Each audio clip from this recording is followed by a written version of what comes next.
샬롬. 설교를 들으시는 모든 분들께 하나님의 은혜가 충만하기를 기원합니다.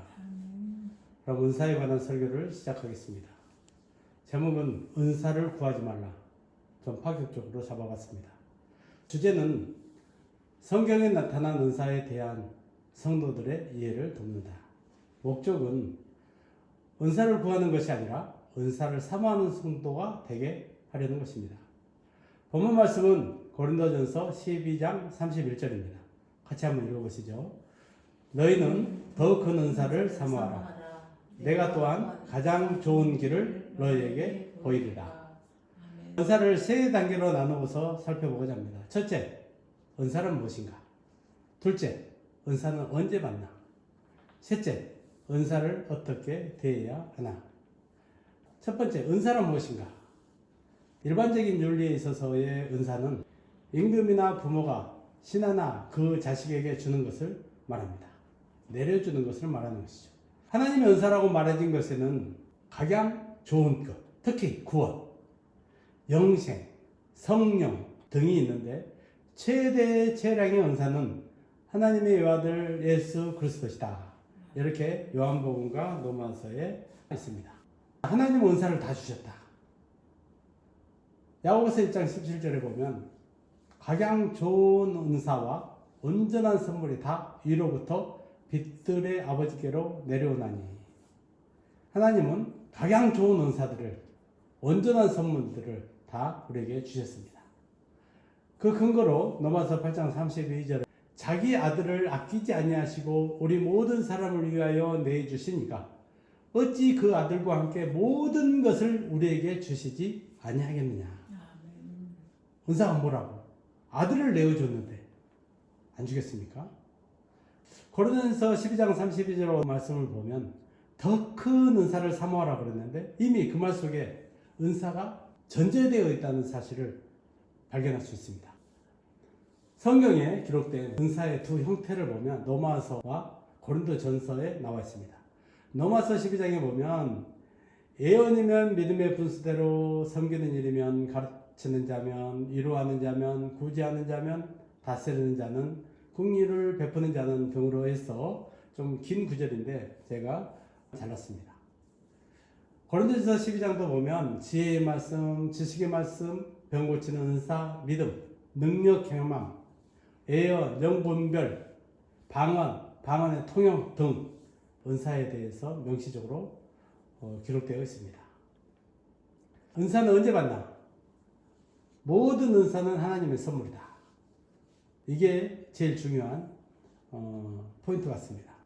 은사는 자기가 선택하는 것이 아니라 하나님의 뜻에 따라 무조건적으로, 일방적으로 각 사람에게 나누어 주시는 선물입니다. 로마서 12장에 나타난 은사들을 살펴보면 선천적으로 타고난 재능에 가깝다. 탤런트, 재능으로서의 은사라고 보여집니다. 고린도전서 12장에 나타난 은사는 예수를 영접할 때 우리 안에 들어오신 성령님을 위해서 주어진 영적인 신령한 은사라고 볼 수 있습니다. 둘 다 은사지만 처음 태어났을 때 내재되어 있는 타고난 재능이라고 볼 수 있는 것이 로마서 12장 같고요. 고린도전서 12장에는 영적인 은사, 신령한 은사라고 해서 거듭났을 때 성령이 우리 안에 들어오시면서 가지고 오신 선물이 신령한 은사라고 볼 수 있습니다. 오늘은 포인트는 신령한 영적 은사에 대해서 살펴보는 것입니다. 먼저 영적인 은사에 대해서 오해하는 부분이 있습니다. 첫째로 간절히 기도하면 은사를 받는다 그래서 은사를 받기 위해서 기도를 열심히 하시는 분들이 있어요. 그렇지만 기도 응답으로 은사를 받는다 그러면 이미 그건 선물이 아니라고 볼 수 있습니다. 두 번째, 은사를 받아놓고 사용하지 않으면 은사가 없어진다, 소멸된다 이렇게 생각할 수가 있어요. 그렇지만 은사의 출처가 하나님이세요. 영원하신 하나님, 신실하신 하나님. 하나님께서 우리에게 주신 것이죠. 하나님의 선택에는 후회하심이 없으십니다. 그런 차원에서 소멸되지 않는다 이렇게 확신할 수 있습니다. 세 번째, 게으른 성도들이 하는 말일 수 있는데 하나님의 뜻대로, 하나님 뜻에서 다 달려있으니까 나는 그냥 아무것도 안 해도 된다, 기도할 필요도 없다 이렇게 생각할 수 있죠. 그렇지만 성도는 신령한 영적인 은사를 알아야 되고요. 더 큰 은사를 사모해야 되는 것이 중요한 포인트입니다.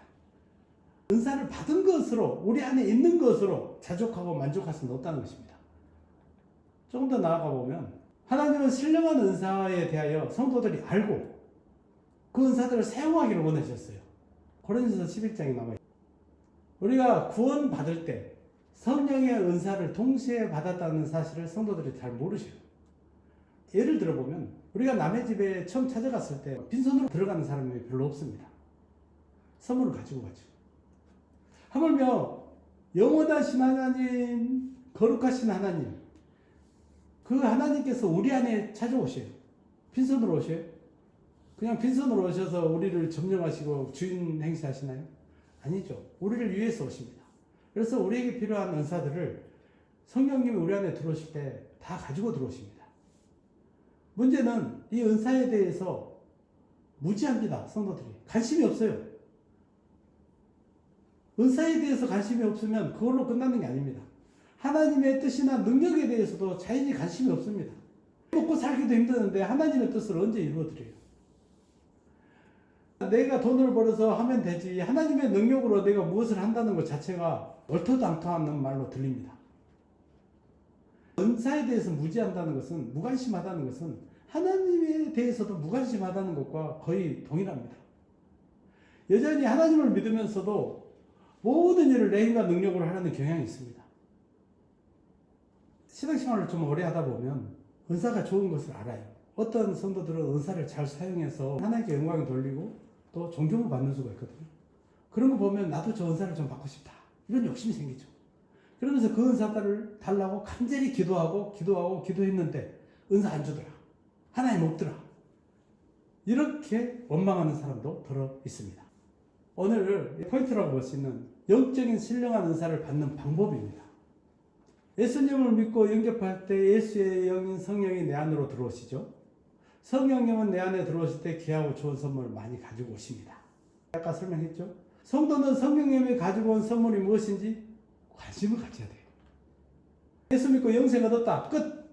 이렇게 생각하고 교회를 다니는 사람들이 있는데 그게 다가 아닙니다. 우리 안에 들어오신 성령께서 선물을 가지고 오셨어요. 우리를 유익하게 하려고. 어떻게 할 수 있느냐? 성경을 통해서 할 수 있어요. 성경에 나와 있어요. 말씀을 읽고 묵상하고 기도하다 보면 내 안에 있는 성령의 은사들을 경험하게 됩니다. 이걸 다르게 얘기하면 은사를 받았다. 내가 은사를 경험했다. 이럴 때 우리는 은사를 받았다. 이렇게 설명하지만 사실 은사를 받은 시점은 우리가 예수 믿을 때 이미 성령께서 우리 안에 가지고 온 것입니다. 그러나 우리가 사용하지 못했고 우리가 경험하지 못했고 우리가 발견하지 못해서 묻어두었던 것이죠. 하나님께서 성령을 통해서 우리에게 은사를 주신 목적이 분명히 고린도전서 12장 7절에 나와 있습니다. 성령의 은사를 주신 목적은 각 사람에게 유익을 주기 위함인데 연약한 자가 강하게 되려 하는 것이죠.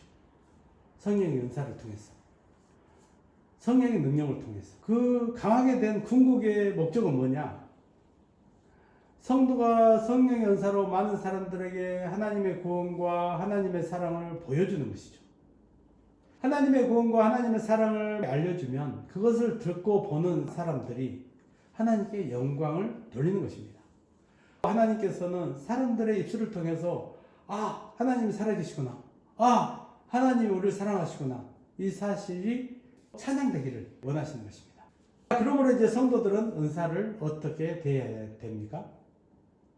첫째, 성령님이 내 안에 오실 때, 내가 예수를 영접할 때 좋은 은사들을 가지고 오셨다는 사실을 믿어야 됩니다.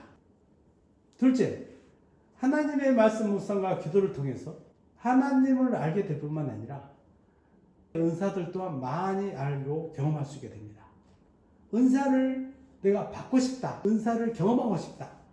이런 성도들은 말씀을 읽고 묵상하고 기도하고 그러면 영적인 신령한 은사를 경험할 수 있게 됩니다.